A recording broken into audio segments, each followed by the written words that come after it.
for the government. And then they call it a loan. Of course, they don't print it all because most of it's checkbook money. But nevertheless, the process is the same as if they had just turned on the printing presses and printed all this money and gave it to the federal government. So now, once the Federal Reserve System creates this money out of nothing, literally, it's fresh money into the society, into the economy, and that's how the money supply keeps growing and growing and growing. What about the banking partner? What's in it for them? I come in and I give the bank, say, 100 ounces of gold, and the bank offers me some interest payment on that. They're going to pay me 3% interest. And they're going to take that 100 ounces of gold and they're going to lend it out at 5%. That's how they make their money, the 2% spread. Okay? Now that's fine so far, because I know that gold is in there, it's being loaned out, and someday down I'm getting 2% interest, and someday I can ask for that principal back. It might be 6 months, it might be a year, whatever it is. Where the trick comes into this is the bank says, not only are we going to lend that money out, but we're going to allow you, Mr. Depositor, to draw on that money right now. All right? Which means that they can't possibly be saying that I can draw 100% of that deposit when they've also loaned out 100% of that deposit. Now, maybe they don't loan out 100%, maybe they don't loan out 90% or 80%, but whatever it is. And that's the fractional reserve concept. They don't have enough reserves to pay out all of these obligations that they've made, especially with respect to paper currency, because usually that's the way it worked. Now, why do they do this? Well, they do this because they make money. Right? If I can loan out essentially more than I have in my reserves, by that difference I'm increasing interest payments. So the bankers are beneficiaries of this, and obviously the first lender, the person that receives that money, is a beneficiary because he's getting money they wouldn't have gotten otherwise, even though he has to pay interest on it. But then what happens down the line? This is the fascinating part about it. The market has set prices and wages on the basis of what it believes is the total amount of money that's in circulation. Along come the banks and they start generating new money that the market doesn't know about. He finds out about it because the money goes into circulation. So I'm the first user of this money. I've just received the loan from the bank. I'm going to go out and buy cement with it. And when I buy cement with it, cement is at the original market price. Now, as that money starts percolating into society, the market realizes there's more money than there was before. More money chasing the same amount of goods means the prices of goods go up, right? So eventually, somewhere down the line, that same cement that I just bought for $5 a pound is going to cost someone else $6 a pound. Now, if he buys that cement at $6 a pound before his income has increased commensurately, what's happening to his real wealth? He's losing real wealth, right? His costs have gone up, his income stays the same, his real wealth is decreased. Whose real wealth has increased in this transaction? Mine and the bank's, because we got the full value of the money right at the beginning. So this system transfers wealth. Somehow, you can't exactly follow it, but the principle is there. It transfers wealth from society to the creators of money.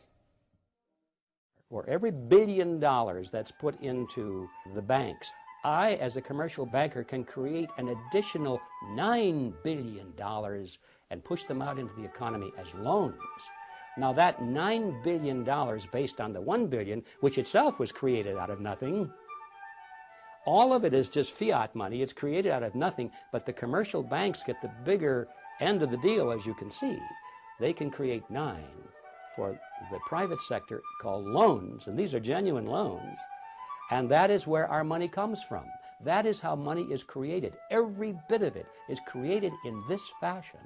Every bit of it is based upon debt, and that debt creates money that literally has nothing behind it at all. Now this is how money is created in the Western world. And it's an amazing story. Only a very few people at the top know how money really comes into existence. Best estimates say that a network of about 7,000 people, mostly located in large urban areas worldwide, facilitate the acquisition and control of the voting stock of these banks by proxy. The marching orders as to where literally hundreds of trillions of dollars of monetary power will be directed are believed to be given by the 7,000 on instructions from an insider control group we estimate to number about 300. Of the 300, many are related to one another by blood, marriage, and business ties, and, it would seem, have family ties to the original robber barons of the Industrial Revolution at the turn of the 19th century. More importantly, however, most of the 7,000 involved in this group may be largely unaware of their negative effects on society. They may sincerely, but naively, believe they are simply doing good. Nevertheless, now talking about the 300 who form the inner controlling body, we estimate that about 50 of this group are anything but naive.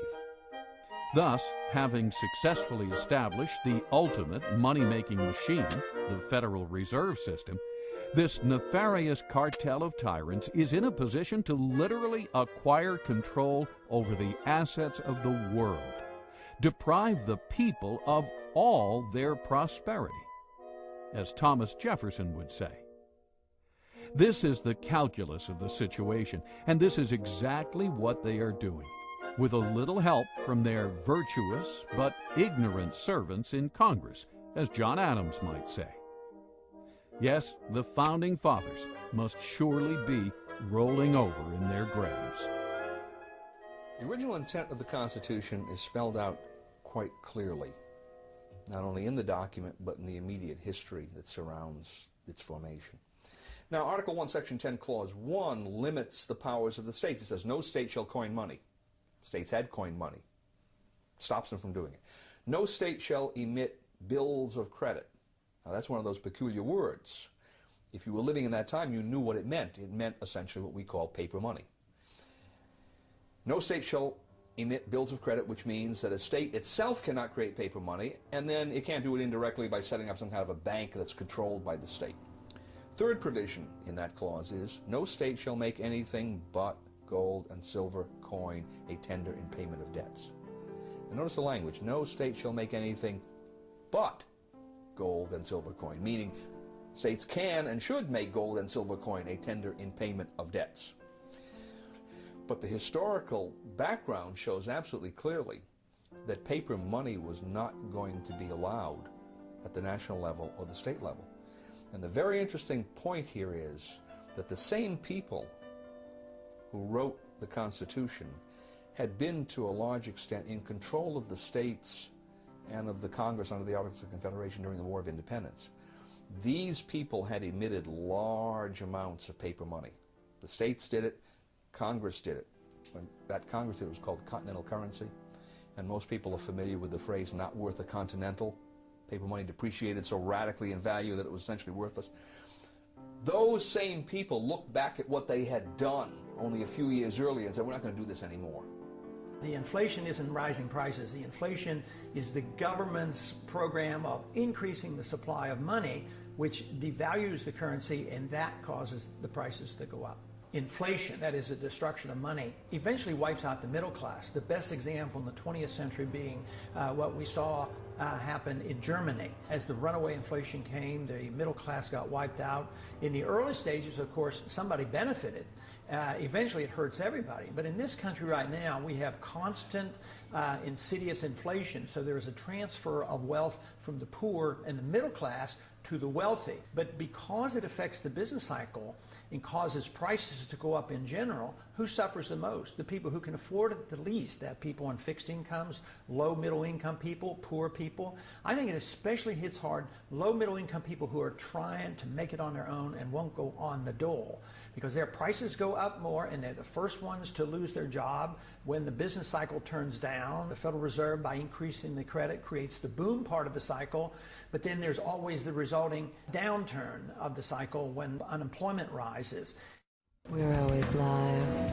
It's almost impossible to believe that the all-powerful dominant media, what Bill O'Reilly calls the elite media, would endlessly cover all these issues, yet be silent on the very subject that is common to all of them: money, and the entity that creates and manages the so-called money supply, the Federal Reserve System.